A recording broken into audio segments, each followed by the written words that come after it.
chapitre 15. Luka sura ya 15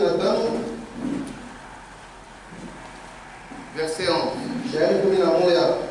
Il dit encore, Anasema tena, c'est Jésus qui parle. ni Yesu yuko anasema, Un homme avait 2 fils. mtu mmoja na wana wawili. Le plus jeune dit à son père, Kijana akamwambia baba yake, mon père, baba yangu, donne-moi la part de bien qui doit me revenir. unipatie sehemu ya mali yangu ile nilipewa. Et le père leur partageant son bien. Na baba akawagawanya mali yake. Vous pouvez vous asseoir. Unaweza kukala.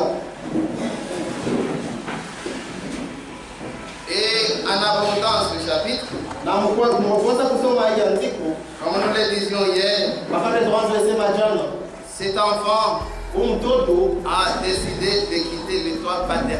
alibeba mpango ya kutoka nyumba ya baba yake. Pour nous, Kwetu sie nous comprenons que unaelewa ya kwamba il a décidé de quitter l'autorité du Père. alibeba mpango ya kutoka chini ya mamlaka ya baba yake. Amen.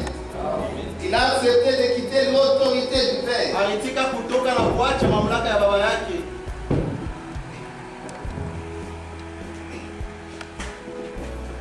Venez un peu avant. Vraiment, ça c'est.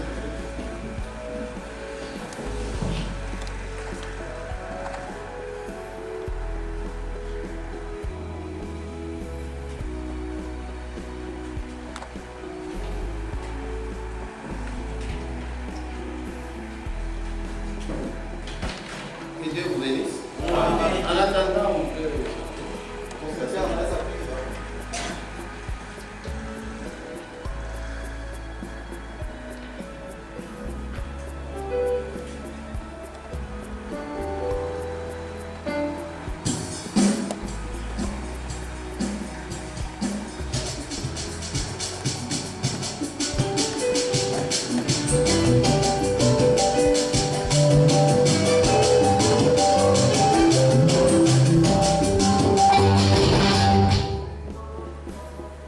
Que Dieu vous bénisse.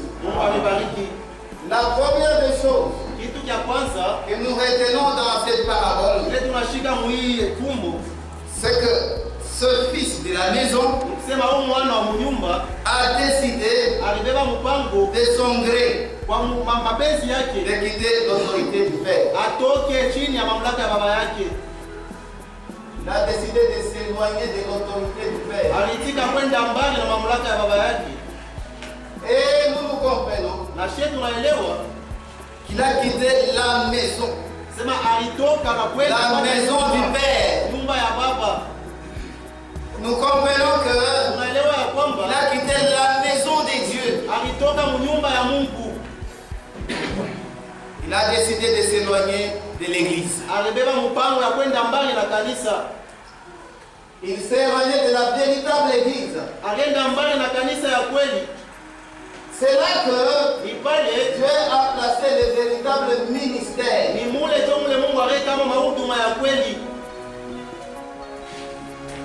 Et Dieu a donné l'autorité à son église. Ce que vous lirez sur cette terre sera lié aussi. C'est l'autorité. Il leur a donné le pouvoir. Et Jésus dit, comme le Père m'a envoyé, moi aussi je vous envoie. C'est qu'il a donné aussi le pouvoir. Il a donné l'autorité à son église. Donc cet enfant a décidé de quitter l'église, la maison du Père. Il n'était plus sur l'autorité du Père.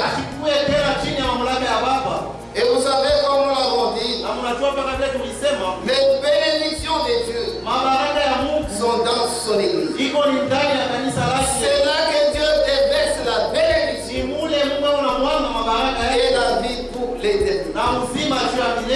C'est dans son église. Et nous comprenons qu'il y a un danger lorsque vous vous éloignez de la véritable église. Quel que soit ce qui vous arrive, ne voyez pas vos intérêts, voyez l'intérêt de Christ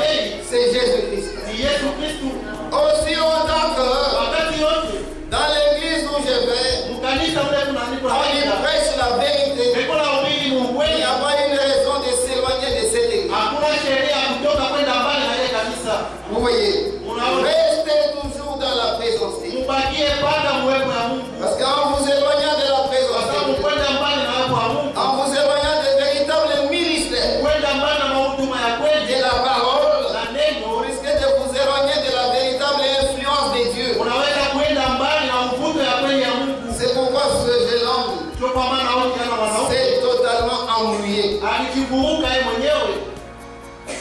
Et comme nous l'avons lu dans Hébreux chapitre 10,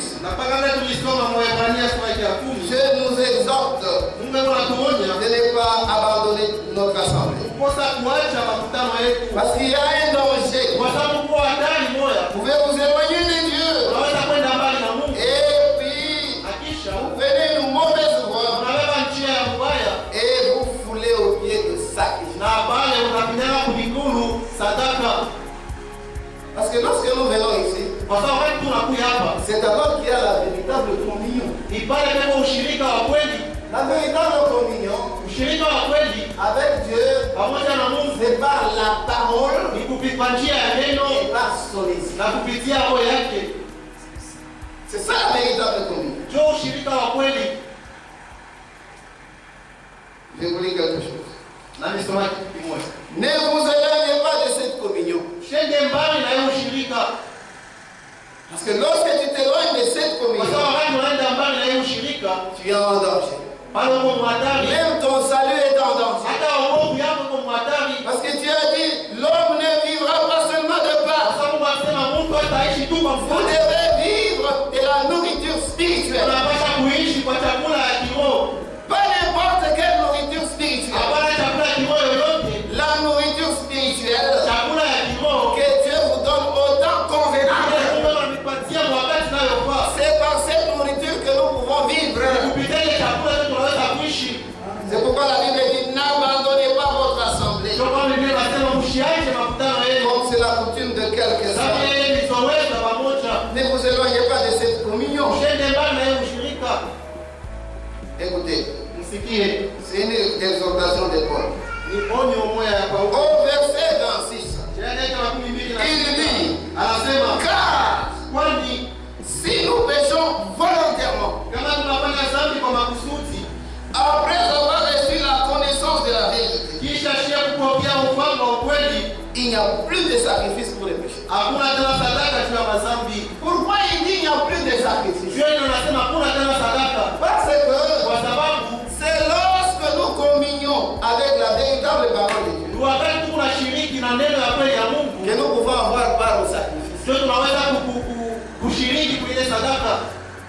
C'est dans cette communion que le sang de Jésus peut nous purifier. C'est dans cette communion que nous avons accès aux bénédictions de Dieu. Alors si tu te rends de cette communion, ça n'est fini de toi. La Bible dit, si le juste se retire, je ne vais pas avoir plaisir en lui. Parce qu'il est coupé de la communion. Et la Bible dit, 10 phrases hébreux. Hébreux 10 phrases. Nous ne sommes pas de ceux qui se retirent pour se perdre, mais de ceux qui ont la foi pour sauver leurs âmes. Vous voyez, ne vous éloignez pas de l'assemblée. Ne prenez pas part aux mauvaises habitudes qui vous éloignent de ces réunions. C'est très important. Parce que la Bible dit, si nous péchons volontairement, il n'y a plus de sacrifice. Donc lorsque tu quittes cette communion, il n'y a plus de sacrifice. Tu n'as plus part au sang de Christ.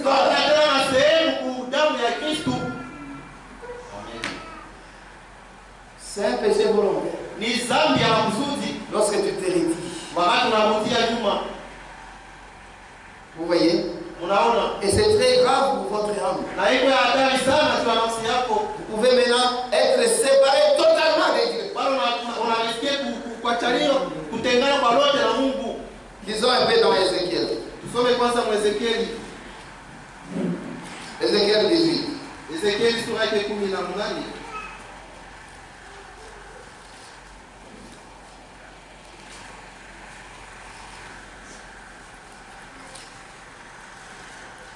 Écoutez ce que la Bible dit.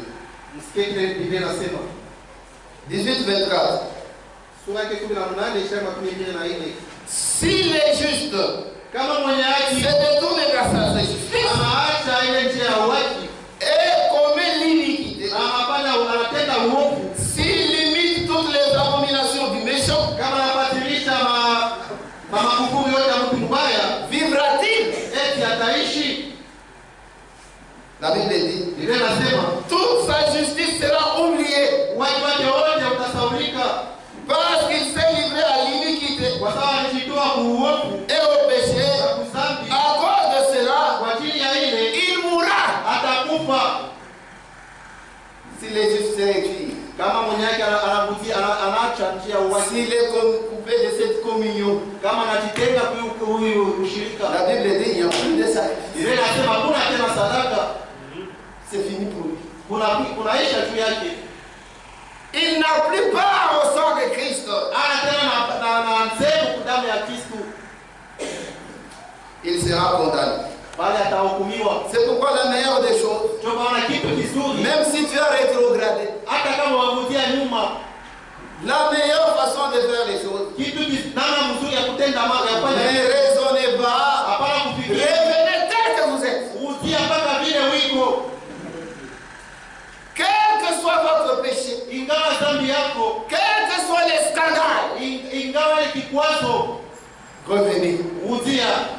Le sang de Jésus Damu ya Yesu a encore l'efficacité iko tena na nguvu de pouvoir vous sanctifier de tout péché. ya kukusafisha dhambi yote, Ne vous découragez pas. hapana kutosha nguvu. Parce que lorsque vous arrivez au niveau où vous dites, Wakati unafika msemo unasema je suis fatigué, ninachoka, ça n'est fini de moi. kunaisha juu ya En vous, ndani yako, il n'y a même plus cette envie d'aller à l'église. hamuna tena ile hamu ya kwenda kukanisa, Ça n'est fini pour vous. unakwisha pale. C'est pourquoi, Ndio kwa maana quel que soit ce que vous avez fait, ingawa ile ulifanya, ne désespérez pas. hapana kutoshewa nguvu, Quelles que soient vos faiblesses ingawa udhaifu que yako vous avez dans votre vie, inaonao maisha ne yako, vous regardez pas ça. ushangalie kuile, Sinon vous allez vous décourager. kwa kuwa utatoshwa nguvu. Tout le monde a des faiblesses. Mtu wote kuna udhaifu, Il n'y a qu'une seule personne kuko tu mtu mmoja qui n'a pas de faiblesse dans le spirituel. ulana na maudhaifu mkiroho, C'est Jésus-Christ. ni Yesu Kristo. Vous voyez, Unaona, nous tous nous avons des manquements. si wote tuna maongozefu, Mais lui n'avait pas de manquements. lakini asikuwe na maongozefu, Il n'en avait pas. asikukwende nayo, Parce que s'il avait péché même une seule kwa fois, kama alifanyaga dhambi hata mara il moja, ne serait pas digne d'accomplir notre rédemption. asingekuwa akustahili tu apate kutoa sadaka yake ile. Vous voyez, Unaona, les manquements que nous na avons, maudhaifu yetu tunayo, lui n'en avait pas. yasikwake nayo, Il était un agneau parfait. ambaye mwana kondoo kamilifu. Jésus, même s'il pouvait avoir faim, Yesu Kristo hata wakati akoza kwa même s'il kuchana, pouvait se hata fatiguer, kama awezana kuchoka, il n'a jamais péché dans sa vie. atendaka dhambi. Amen. C'est ça la vérité. Njoo ukweli, Disons quelque chose. tusome kitu kimoja. 1er Jean, Barua ya wana ya kwanza, chapitre 1. sura yake ya kwanza. La nouvelle que nous avons apprise de lui Habari ile tulitulishwa juu yake et que nous vous annonçons, na ile tunanitangazia, c'est que Dieu est lumière. sema Mungu iko nuru Et il n'y a point en lui des ténèbres. na ndani yake kuna kama magiza. Si nous disons que nous sommes en communion avec lui Kama tunasema kwamba tuko mshiriki pamoja et naye, que nous marchons dans les ténèbres, lakini tunatembea kwa magiza, nous mentons. tuko na landa Et nous ne pratiquons pas la vérité. na pale ya kutumikia ukweli. Mais si nous marchons dans la lumière, Lakini kama tunatembea ukweli, c'est quelle lumière? La lumière de la parole. nuru ya neno ya Mungu. Si nous marchons dans la lumière, Lakini kama tunatembea katika comme il est lui-même dans la lumière, kama vile yeye mwenyewe yuko katikati ya Mungu, nous sommes mutuellement en communion. tuko mshiriki pamoja naye. Maintenant écoutez. Sasa msikie, Et le sang de Jésus, son fils, na damu ya Yesu Kristo mwana wake nous purifie de tout péché. inatusafisha kuzambi lolote, Il faut cette communion. inapata ile C'est ushirika, ce qui nous permet d'avoir part au sacrifice. tena turuhusu pia na sehemu kuileta. Alors si vous vous retirez Sasa kama unaacha cette maombi communion ya Mungu, unaacha ile de makuileta la parole et de l'esprit, na ya roho, ça n'est fini de tout. kunakuisha pale. La Bible dit, Biblia il n'y a inasema plus de sacrifice. hakuna tena sadaka. Si les justes se retirent, Kama mwenye haki anaacha njia ya haki, Dieu oublie tout. Mungu anasaba yote. Vous voyez, Unaona? c'est très important. Iko ya mafaa sana. Nous comprenons que Tunaelewa ya kwamba lorsque nous parlons de l'autorité du Père, wakati tunasemea juu ya mamlaka ya Baba, nous devons rester sous l'influence des véritables ministères. tunapaswa kubakia chini ya uvuvi wa mahuduma ya kweli ya Ce Mungu. sont ces ministères Ile qui mahuduma peuvent ile nous indiquer la véritable voie à suivre. tutanionyesha njia ya kweli ya kufuata, Et malgré tout ce qui peut arriver, na ingawa yote naweza kufika, restez dans l'église. bakia mkanisa, Restez dans la communion avec les frères. bakia mshirika pamoja na wandugu. Même si tu t'es querellé avec quelqu'un, Hata kama uko sana na mtu, cela n'a rien à faire avec ton salut. ile haina mambo hata moja na wokovu yako. Restez toujours dans cette communion. Bakia tu ile ushirika, Malgré vos souffrances, ingawa mateso yako, malgré vos difficultés, ingawa magumu, même si tu es pauvre, hata kama uko maskini, le salut, c'est ce qui est important pour vous. jua ile kwa muhimu kwako. Il s'est détaché de l'autorité du Père. Alitoka mamlaka ya baba Il yake, n'était plus sous l'influence des véritables ministères. ashipakie tena chini ya uvuvi wa huduma ya Il kweli. avait quitté la maison du Père. Alitokaka nyumba ya Il a baba, quitté la véritable église, alitokaka kanisa ya kweli, la véritable communion. na ile ushirika ya kweli C'était grave. ilikuwa ya hatari. Maintenant, regardez sa vie. Sasa mwangalie maisha yake, Ce qui lui est arrivé. ni nini ilimfikia. Ça, c'est la première des choses. Hii ni kitu cha kwanza, La deuxième des choses na kitu cha pili qu'on doit comprendre, ile tunapasha kuelewa, c'est que cet enfant sema huyu mtoto a réclamé la part des richesses. alilomba sehemu ya mali, Les richesses du Père. mali ya baba yake, Il a réclamé ça. aliomba.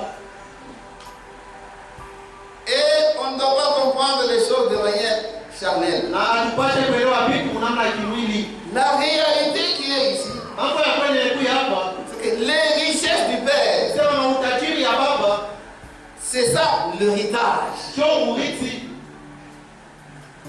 C'est ça l'héritage. sio urithi. Donnez-moi aussi ma part d'héritage. Unipatie na mimi sehemu yangu ya urithi. Il a réclamé.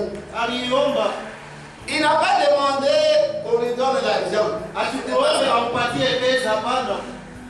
En réalité, ce n'est pas ça. Kwa kweli haina ile, Ce qu'il a réclamé, ila ce ne aliomba sont pas les maisons. haina manyumba, Non. hapana, C'est le véritable héritage. ni urithi wa kweli.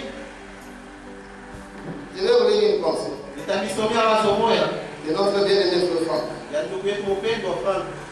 Je vais dire cela dans lettre circulaire, Ubawa kuzunguka janvier 1973. janvier 1973. Écoutez ce qu'il dit. Musiri anasema, Dans notre temps, wakati yetu il est à nouveau nécessaire que soit placé devant nos yeux iko tena mapapa wake mbele ya macho yetu, ce que le Seigneur a acquis pour son Église, ile Bwana alipata juu ya kanisa lake par ses souffrances et sa mort. kupitia mateso yake na kufu wake. Chacun de nos lecteurs sait que l'Ancien Testament Msomaji wote atajua kwamba Agano la Kale exposait tout ce qui était exigé pour le temps de la première alliance. inaanza kuonesha yote yalishurutishwaga juu ya ile wakati wa Agano ya kwanza. Ainsi, Hivi dans le Nouveau Testament, Agano Jipya nous trouvons également toutes les promesses tunapata tena malako yote et les enseignements na mafundisho ordonnés pour l'Église de la Nouvelle Alliance. yamuliwa juu ya kanisa ya Agano Jipya. Écoutez bien. Sasa msikie, Il s'agit ni mambo ya dans ce dernier mwisho du plus grand testament de tous les temps, ya agano kubwa ya wakati yote, du plus important héritage ya urithi ya muhimu sana, qui ait jamais été fait. ile kama hayalitewaka. Il ne s'agit pas des choses terrestres, Haina mambo ya vitu vya madunia, d'une valeur passagère, ya vitu vile vinaweza kuishi kuharibika, qui nous sont proposées là, yeye anatuonesha pale, mais bien des richesses éternelles. kama utajiri ya milele. Il s'agit des richesses éternelles de Dieu. Ni mambo ya utajiri ya milele. Vous voyez, Unaona, ce que Jésus a acquis par son sang, ile Yesu alinunua kupitia damu yake, ce qu'il nous a donné, ile alitupatia, ce qu'il nous a légué, ile alitupatia, ce que nous avons obtenu ile tulipata par sa mort, kupitia damu yake na kupitia kufufuka kwake, ce que Adam avait perdu, ile Adamu alipoteshaka, c'est ce qui nous a été restitué.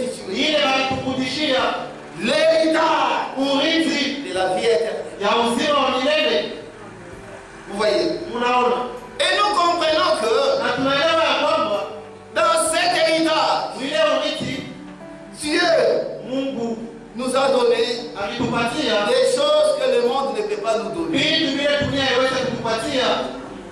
C'est ça l'héritage divin. Njoo urithi wa kimungu. Ce que l'œil n'a pas vu, Ile urithi haikuone, ce que l'oreille n'a pas entendu, ile sikio haikusikie. ce sont ces choses Ni vile vitu que Dieu nous a réservées vile Mungu alituchungia dans les cieux. mbingu.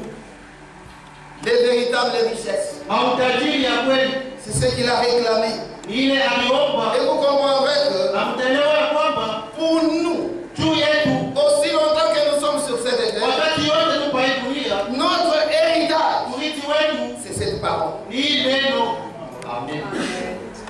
que Dieu nous a donnée. Mungu ile Mungu alitupatia, Parce que dans cette parole, kwa sababu hii neno c'est là que se trouvent les richesses du Père. ni mule Mungu mautajiri ya Baba. Dans cette parole, Ndani ya hii neno, dans cet évangile, ndani ya hii injili c'est là que se trouvent ni mule Mungu tous les trésors de la foi. hazina yote ya imani C'est dans cet évangile. ni ndani ya hii injili. C'est pourquoi quand vous touchez à cet Sio évangile, kwa maana wakati unaanza kuandikisha hii injili c'est fini. unaisha, Vous êtes coupé de l'héritage. bado unakatiwa kuurithi. Disons, Tusome, écoutez comment Paul parle. sikia kile Paulo anasema Des véritables richesses juu ya urithi wa utajiri wa kweli qui sont inclus dans cet évangile. yenye kuja ndani ya hii injili. Écoutez Paul. Msikie Paulo. Éphésiens, Waefeso chapitre 1. sura yake ya kwanza Écoutez ce qu'il dit. Verset 16. shairi yake ya 5. Je ne cesse de rendre grâce. Je ne cesse de rendre grâce pour vous. Nisiache Je ne cesse de rendre grâce pour vous. kushukuru juu yenu. Je fais mention de vous dans mes prières. Niko na mitamu maombi yangu Afin que le Dieu de notre Seigneur Jésus-Christ, ili Mungu abariki Bwana wetu Yesu Kristo, le Père de gloire, Baba wa utukufu, vous donne un esprit de sagesse et de révélation dans sa connaissance. amepatia roho ya hekima na ya ufunuo Dans sa connaissance. ndani ya ufahamu wake, Qui illumine les yeux de votre cœur. apate kuangazia macho ya moyo wenu, Pour que vous sachiez quelle est l'espérance qui s'attache à son appel. ili mpate kujua ni tumaini gani linaambatana na mwito wake, Et quelle est la richesse de la gloire de son héritage qu'il réserve aux saints. na ni utajiri gani ya utukufu juu ya urithi wake na wachungia watakatifu. Je réponds. Na kuvilia Qu'il illumine les yeux de votre cœur. apate kuangazia macho ya moyo wenu, Pour que vous sachiez ili mpate kujua quelle est l'espérance qui s'attache à son appel. ni tumaini gani linaambatana na mwito wake, Quelle est la richesse de la gloire de son héritage qu'il réserve aux saints. ni utajiri gani ya utukufu ya urithi wake na wachungia watakatifu, Et quelle est envers nous qui croyons l'infinie grandeur de sa puissance. na ni ukubwa gani wa uokovu wa uwezo wake na Se manifestant avec efficacité par la vertu de sa force. akionyesha na nguvu yote kupitia nguvu yake. On va encore lire quelque chose. Tutasoma tena kitu kingine. Écoutez encore ce que Paul dit. Sikia tena kile Paulo anasema. Nous avons des richesses Tuko na mautajiri qui nous attendent. ile kuna tuongojea. Ce sont des richesses incompréhensibles. Ni mautajiri na tuweze kuelewa, Mais par la foi, lakini kwa imani nous les recevons. tuko na ipokea, Nous les acceptons. tuko na itika. Et ce que Dieu a promis dans sa parole Ile Mungu alileta mneno lake est une réalité. ni mambo ya kweli. Éphésiens chapitre 3. Waefeso sura ya 3. Écoutez Paul qui parle. Sikia Paulo anasema. Verset 8. Shairi ya 8. Éphésiens 3, verset 8. Waefeso sura ya 3 shairi ya 8. À moi qui suis le moindre de tous les saints, Juu yangu mwenye kuya mdogo kwa watakatifu wote, cette grâce a été accordée d'annoncer aux païens hii neema ilipewa nipate kuwatangazia wapagano les richesses incompréhensibles de Christ. mautajiri yasiokueleweka ya Kristo. Voilà ce que nous vous annonçons. Juu tunamitangazia Donc les richesses de Dieu basi mautajiri ya Mungu sont dans cette part. iko ndani ya hii neno, D'annoncer aux païens kutangazia les wapagano richesses incompréhensibles de Christ. mautajiri yasiokueleweka ya Kristo. Et vous comprendrez que Na mtaelewa ya kwamba le Fils prodigue, Mwana mpole mwana mpotevu, c'est qu'il a abîmé. ila haribisha C'est la parole. ni neno. C'est ça la réalité. Ndio mambo ya kweli. Continuons. Tuendelee. Et de mettre en lumière les moyens de faire connaître le mystère caché de toute éternité. Na nipate kwenda munuru. Je reprends. À moi qui suis le monde de tous les saints, Juu mwenye pia mdogo katikati ya watakatifu cette wote. grâce a été accordée Hii neema ilinipewa d'annoncer aux païens les richesses incompréhensibles de Christ pate kutangazia wapagano mautajiri na shukrani yote ya Kristo. et de mettre en lumière Na nipate kwenda les moyens de faire connaître le mystère caché namna kuweza kujulisha masiri ya kufichwa de toute éternité en ya Dieu wakati yote ndani ya Mungu. qui a créé toutes choses. Ule aliumba vitu vyote.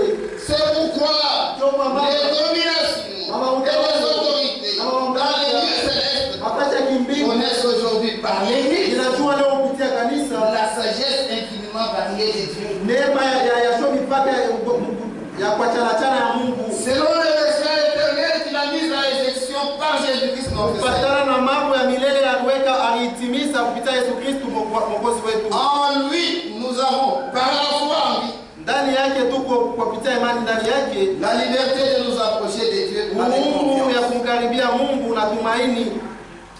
Tout est dans cet évangile. Yote kwa ndani ya hii Injili. C'est là que se retrouvent les richesses incompréhensibles de Dieu. Ni mule kunapatikana mautajiri yasiyoeleweka ya Mungu. C'est dans cet évangile. Ni ndani ya hii Injili. Et vous devez garder cet évangile dans les termes comme il a été Na annoncé. mnapaswa kuchunga hii Injili mpaka vile imetangaziwa. Lorsque vous ne gardez pas l'évangile dans les termes, Wakati uchunge tena hii Injili mpaka vile parce que imetangaziwa. cet évangile, Kwa sababu hii Injili c'est ça le testament ndio ile agano que Dieu nous a légué. ile Mungu alikupatia. Alors on doit garder le testament. Sasa tunapaswa kuchunga On ne doit rien modifier dans le testament hatupashe kubadilisha kitu chochote.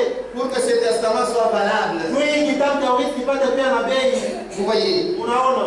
on doit garder jalousement cet évangile. Tunapaswa kuchunga hii na utaratibu ya Injili. C'est là que se trouvent les richesses incommensurables. Ndani yake mnapatikana utajiri ya kueleweka ya Mungu. Vous voyez, lorsque vous abîmez l'évangile, Wakati unaharibisha Injili, ça n'est fini de vous. unaisha tu Vous yenu. n'aurez pas part Hautapia tena na sehemu à cette espérance éternelle. ile tumaini ya milele. Ça n'est fini de vous. Unaisha tu yenu. Donc ici, Basi il hapa ne s'agit pas des choses terrestres. haina mambo ya vitu vya dunia. Ce jeune homme ici, Huyu kijana huyu il a abîmé l'évangile. aliharibisha Injili. C'est ça la vérité. Sio mambo ya kweli. Donne-moi la part qui me revient. Unipatie sehemu ya mali yangu. La petite exhortation Hiyo onyo kidogo que je peux vous donner ici, ile naweza kunipatia hapa. c'est que si Dieu ne t'a pas appelé, Sema kama Mungu ashikukuite, ne fais rien. usifanye kitu. Tôt ou tard, Kumwenda masiku tu vas t'embrouiller. utajivuruga. Il y a des gens qui disent, Kwa watu wanasemaka moi aussi, na mie je peux faire quelque chose. naweza kufanya kitu fulani. Moi aussi, Na mie je peux prêcher. ninaweza kuhubiri Dans les choses de Dieu, mambo ya Mungu. il n'y a pas moi aussi, je peux. Hamuna tena na mie ninaweza, Parce que notre capacité kwa sababu uwezaji wetu vient de Dieu. inatokea kwa Mungu. Moi aussi, Na mie je vais commencer une église. ninapenda kuanza kanisa. Très bien. Ni mzuri. Toi aussi. Na wewe Là, c'est toi qui sais juste être capable. pale ni wewe unajiona pia na uwezo. C'est pourquoi Sio kwa maana attendez-vous en mjombae toutes choses kila kitu dans le Seigneur. kwa Bwana. Vous-même, vous risquez de vous embrouiller. Wao wenyewe wanaweza kujivuruga. Maintenant, les gens cherchent quoi? Sasa watu wanatafuta Ils nini? font la course. Leo unafanya tu ni mbele kimbia tu. Il n'y a pas de course. Hakuna course. Si Dieu ne m'a pas appelé, Kama Mungu asikunite, je m'assieds, nimekaa pale j'écoute. na ninasikia L'essentiel, ya mafaa avoir la vie éternelle. kupata uzima wa milele. Parce qu'il y aura des prédicateurs Kama mtakuwa mahubiri, qui entraîneront les autres wale watapeleka sur wengine une fausse route. njia ya mubaya. Vous voyez? Unaona? Alors l'essentiel, Kale ya c'est muhimu que nous pouvons comprendre, ile tunaweza kuelewa, rester dans la volonté de Dieu. mubakie mwa mapenzi ya Mungu. C'est là qu'il y a l'héritage Ni pale ndio mko urithi que Dieu nous a légué. ile Mungu atakupatia. Amen. Amen. Et comme je vous ai dit, Na paka vile niliambia dans l'église, ndani ya kanisa c'est là que Dieu a mis tout ce qu'il nous faut. ni ndani ya kanisa ndio Mungu aliweka vyote vile vinatufaa. Et ne méprisez pas le corps de Christ. Na msizarau mwili wa Kristo. Ne vous éloignez pas de ce corps de Christ. Usiende mbali na hii mwili ya Kristo. C'est très important. Iko ya mafaa sana. Je vais vous lire la pensée Na nisomea wazo moja de notre bien-aimé frère Franck. ya mpendo wetu ndugu Frank. Écoutez ce qu'il dit. Msielewe kunasema. Lettre circulaire 43. Baba kufunguka 13:43. Il nous parle des fils prodigues. Ila tusemea juu ya wana wapotevu. Les fils prodigues. Wana wapotevu. Écoutez ce qu'il dit. Msikie. Il dit ceci. Anasema hivi. Je vais vous lire la pensée. Amisomea wazi. Il dit, Anasema pareil au fils prodigue de la parabole de Luc 15, vile vile na ule mwana mpotevu wa mfungu ya Luka sura 15, ils n'ont pas supporté l'autorité que leur père manifeste. hawakuvumilie mamlaka ile baba yake konayo. Ils n'ont pas supporté. Hawakuivumilie. C'est pourquoi je vous ai dit, Ndio kama niliambia, ce fils ici, il a quitté l'autorité du père. alitoka na kuacha mamlaka ya baba yake. Ils n'ont pas supporté l'autorité que leur père manifeste au travers de l'absolu de la Bible. Hawakuvumilie mamlaka ile baba yake konayo kupitia Biblia. Ainsi que l'enseignement venant des divers ministères de la parole Letena na mafundisho yanatokea kwa huduma ya kuachana ya neno. que le Seigneur a donné pour l'édification du corps de Christ. Ile Bwana alileta juu ya majengo ya mwili wa Kristo. Maintenant nous parlons de ces Na fils-là, tunasema juu ya wale watoto de wapotevu. ces fils prodigues. Wale watoto wapotevu.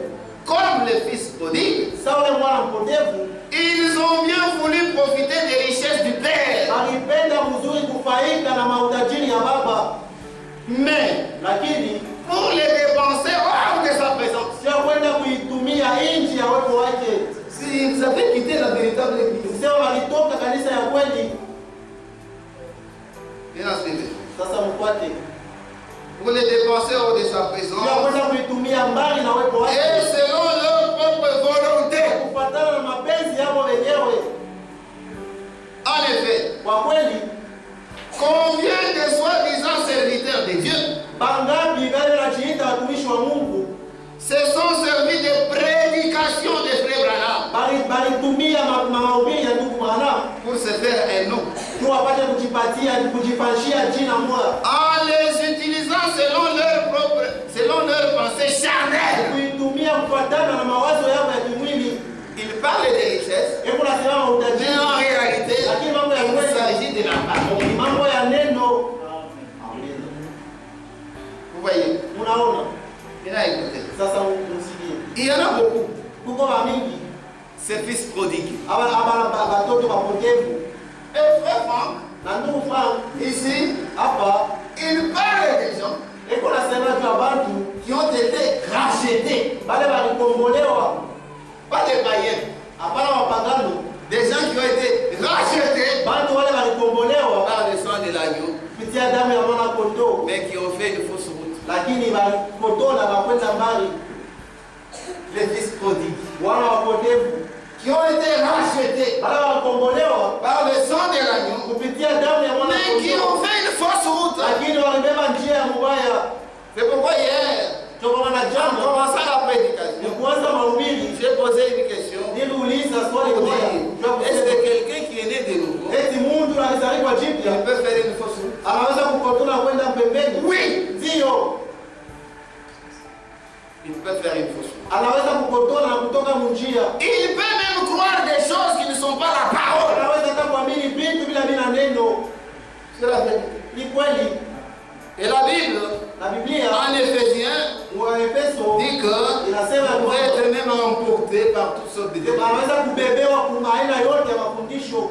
Écoutez là sa pensée. Sikia sasa wazo wake. Écoutez ce qu'il dit. Sikia inasema Les fils prodigues. hawana wapotevu. Nous sommes dans le message. Tuko mujumbe tuko. On parle des richesses de notre Père. Tunasema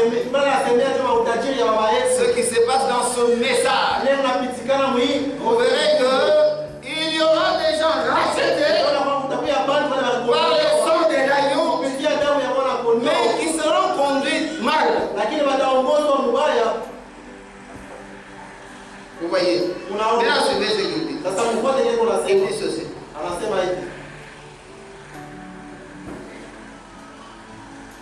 En effet, combien de soi-disant serviteurs de Dieu se sont servis de prédication de Frère Branham pour se faire un nom en les utilisant selon leurs pensées charnelles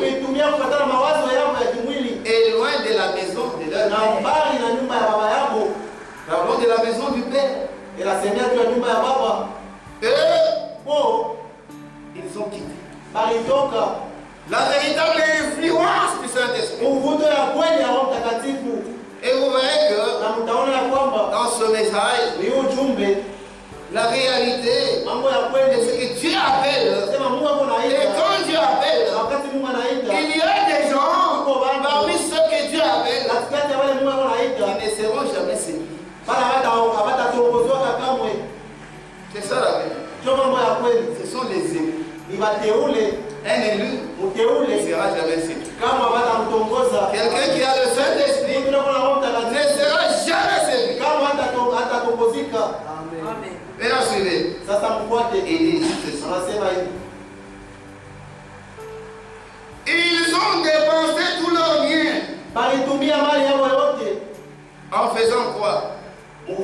Des enseignements qui ne sont pas bibliques. Maintenant écoutez. Ce que nous souhaitons pour cette nouvelle année, c'est que notre Père Tout-Puissant Céleste amène encore beaucoup d'autres enfants prodigues à rentrer en eux-mêmes, à se repentir et à se mettre en route pour retrouver la communion avec le Père Céleste. Ce qu'il y a des gens dans ce message rachetés, mais qui feront une fausse route. C'est ça la vérité. Bien suivez. Même en n'occupant que la place des serviteurs, ils vont revenir, même en faisant la place des serviteurs. Maintenant, il est certain que notre Père Céleste les recevra de la même manière que le fils celui de la parabole. Ce sont des fils prodigues. En effet, leur repentance véritable prouvera que se trouve en eux la semence prédestinée. Amen. Leur repentance prouvera que en eux, il y a la semence prédestinée. C'est que ces gens avaient reçu la véritable parole, mais ils ont fait une fausse route. Des fils prodigues. Il y en a des millions et des millions. On va lire. Jésus n'a pas travaillé en vain. Non. Il a racheté des millions et des millions à cause de son sang. Dieu exige leur repentance. En effet,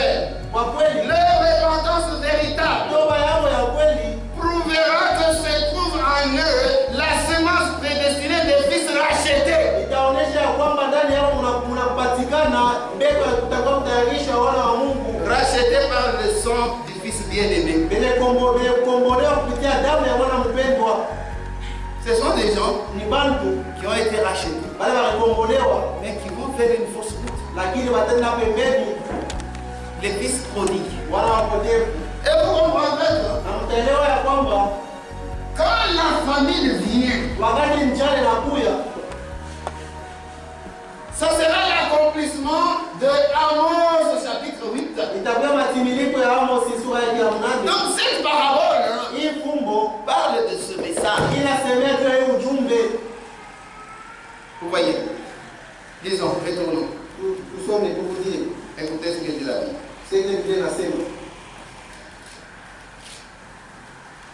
La Bible dit ceci.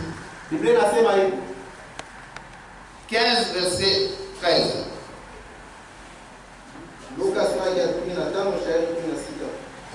Peu de jours après, le jeune fils, ayant tout ramassé, parti pour un pays éloigné. Et il dissipa son bien en vivant dans la débauche. Lorsqu'il a tout dépensé,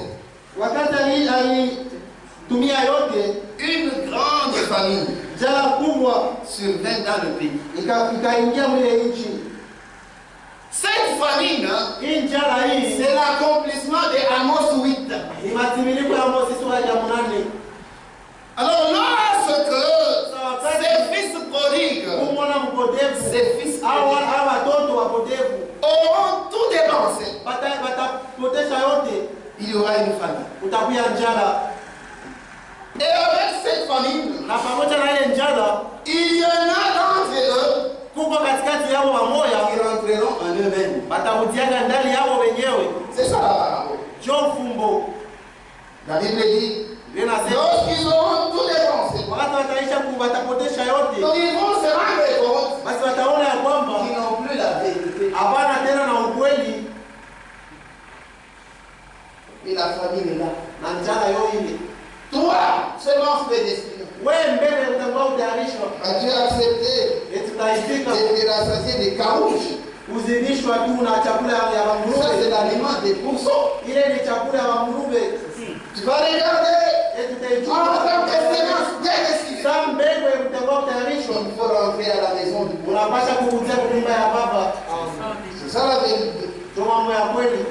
Dieu fera toujours quelque chose pour que les véritables semences prédestinées puissent rentrer à la maison du Père. Et vous comprendrez que en réalité, beaucoup de gens se sont retrouvés en difficulté aujourd'hui parce qu'ils ont rejeté le ministère de Matthieu 24, 45. C'est ça la vérité. Ce ministère, c'est ce qui va séparer et les sages et les c'est ça la vérité.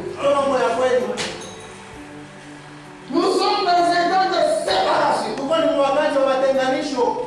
Comme Abraham et l'autre, avant que Abraham ne reçoive l'héritage, Dieu a fait que les deux se séparent.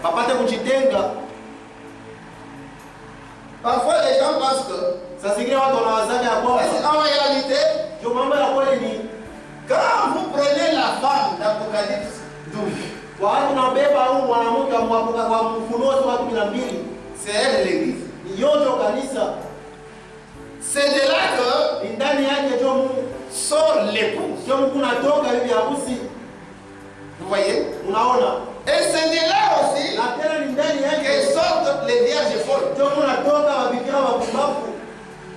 Les deux sont issus de la même sémence qui a été plantée dans l'église. Et cette sémence, c'est ce message. Vous voyez? Ils sont tous issus de la même sémence. Mais avant lakini mbele ya baraka ya kanisa, de l'église épouse, ya kanisa hili harusi, Dieu fera que les deux soient séparés. hapa waweze wapate kutenganishwa. Les gens pensent que Watu wanawazia ya kwamba nous serons un groupe comme ça. mtakuwa kundi moja hivi, Alors, les uns sont enlevés, pamoja wananyanyuliwa, les autres qui restent ici. na wengine C'est wanawakia. ça la Vierge folle. Ndio bibi Ce ne sera pas comme ça. haitakuwa vile. Regardez. Wangalie, Ça ne sera pas comme ça. haitakuwa vile. Regardez à la Pentecôte. Wangalie Pentecoste, Avant que Dieu n'envoie la bénédiction, mbele Mungu apate kutuma baraka, les gens là qui étaient restés là, bantu wale wabakiaka pale, ce n'était pas un groupe mélangé. haikuyake kunje kuchangiwa, Aucun ivraie, akuwa hata magugu moya, aucun hypocrite, hata munafiki mmoja, même les appelés n'étaient pas là. hata venye kuitwa wafunage pale, Tous, pote sans exception, bila qui kuachanisha, étaient réunis dans la chambre, wawasha kukusanyika vile chumba ya yule, c'était des élus. bakwa ni bateule. Et quand la bénédiction Na wakati baraka est tombée, ilishukaka, tous pote ont reçu le Saint-Esprit. walipokea Roho Mtakatifu. Dieu les avait déjà séparés. Tayari Mungu awasha kuwatengaka, Il avait gardé un petit groupe, alichungana kundi kidogo, une minorité. batu tu kidogo. Et la Bible dit, Na Biblia inasema nous sommes dans un temps de restauration. tuko mwakati wa kurudishwa, Et nous rentrons aussi à cette na Pentecôte. shia ile ile tunarudia kule Pentecoste, Ce qui s'est passé exactement ile ilipitikana kule à la Pentecôte ku Pentecoste arrivera. itafika mpaka vile Avant que la pluie de la dernière saison tombe, mbele ile mvule ya wakati wa mwisho kuanguka. nous devons d'abord avoir part à la pluie de la première saison. Tunapasha kwanza kuwa na kushiriki kule mvua ya wakati wa kwanza, C'est celle qui va nous restaurer. ni ile itaturudisha. Vous voyez, Unaona, Dieu va nettoyer son église. Mungu atasafisha kanisa lake, Ça va arriver. itafika.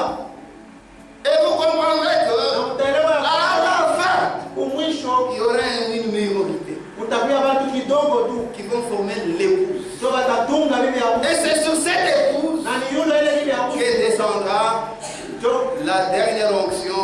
ile upako ya mwisho inashukaka, ile Mungu ataleta, Ça arrivera comme à la mort. itafikaka mpaka saa ku Pentecoste. Vous voyez, Unaona, avant la bénédiction, mbele ya Dieu baraka va les séparer. Mungu atawatenga. Je vais lire la pensée ici. Namisomea wazo hapa Je suis fort. ya ndugu wangu, Tu verras. ufuate. C'est pourquoi ce fils prodigue, Ndio kwa maana hao wana wapotevu ça sera un grand nombre. batakuwa ni mingi sana, Parce que kwa sababu avec la famine, na njala il y a ceux-là kuko bale qui comprendront, bataelewa ya kwamba qui vont rentrer. bataelewa na batakudia, Et d'autres na bengine viendront trop tard, batakudiaka nyuma quand la dernière pluie tombera. wakati mvula ya mwisho itashukaka, Et les vols na wapumbavu vont constater que bataona ya nos kwamba lampes sont éteintes. mataa yetu ishakushimika. Alors, allons vers les sages Sasa twende kwa hekima pour chercher de l'huile. juu ya kutafuta mafuta, Ça sera trop tard. na itakuwa nyuma. En ce moment-là, Vile wakati rien n'arrivera. hakuna kitu kitafika. Ces gens ici, Abantu ce sont hapa des fils prodigues. ni wana wapotevu, Il y en a qui vont rentrer. kuwa pamoja watakutia, Mais ceux-là qui vont s'entêter lakini pale watafanya kichwa nguvu, passeront par la grande tribulation. watapitiaka muziki kubwa. Vous voyez, Unaona, disons un peu Apocalypse 7. tusome kwanza Livre d'Apocalypse. Ufunuo 16. Écoutez ce qu'il dit. Msikieni anasema,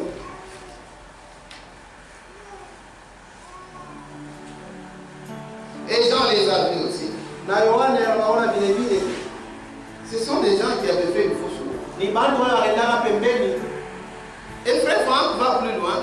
na ndugu fanye kule nambari. Il dit la Vierge folle va croire des interprétations. Yeye unasema bikira mpumbavu ataamini matafsiri, Et c'est ça la réalité. na Job kweli Ce sont des fils prodigues. ni wana wapotevu, Ils vont croire des interprétations. bataamini matafsiri. Mais là, écoutez. Sasa msikie Apocalypse page 44.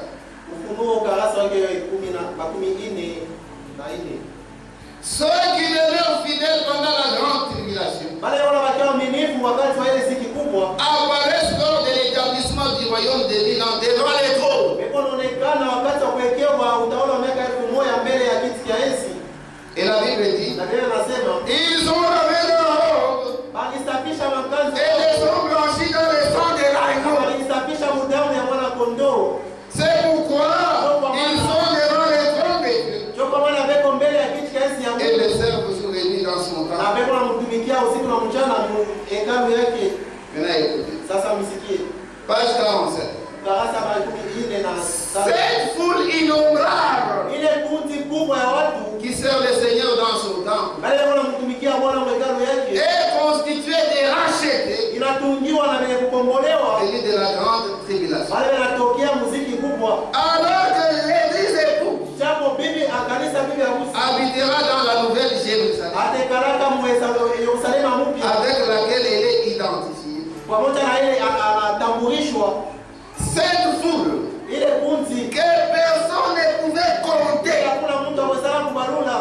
Donc ce sont des gens, Nikisema ni bado ils sont très nombreux. pepo wa mingi sana. Donc ce message Hii ujumbe que Dieu a envoyé ile Mungu alituma touchera beaucoup de cœurs. itagusa mioyo ya mingi. C'est la Bible. Ni Biblia. Beaucoup de gens Watu wa mingi seront sauvés. wataokolewa. Maintenant écoutez. Sasa msikie. Cette foule innombrable qui sert le Seigneur dans son temple Abantu wala bashoku kuhesabiwa wale wanamtumikia est Bwana. constituée des rachetés venus de la grande tribulation. Inatungiwa na baba kukombolewa wanatokea muziki kubwa. Cette grande foule Hii kundi que kubwa personne ne pouvait compter ila kuna mtu aweza kuhesabia. est formée des croyants Imetungiwa na maminifu qui avaient été sauvés par le sang de l'agneau wale waliokolewa kupitia damu ya mwana kondoo et qui avaient aussi reçu par la grâce de Dieu na wale walipokea kwa neema ya Mungu un vêtement blanc. nguo safi, nguo mweupe, Mais qui ne faisaient pas partie des prémices lakini hawakuja katikati ya malimbuko qui avaient été enlevés. ule bale walinyakuliwaka.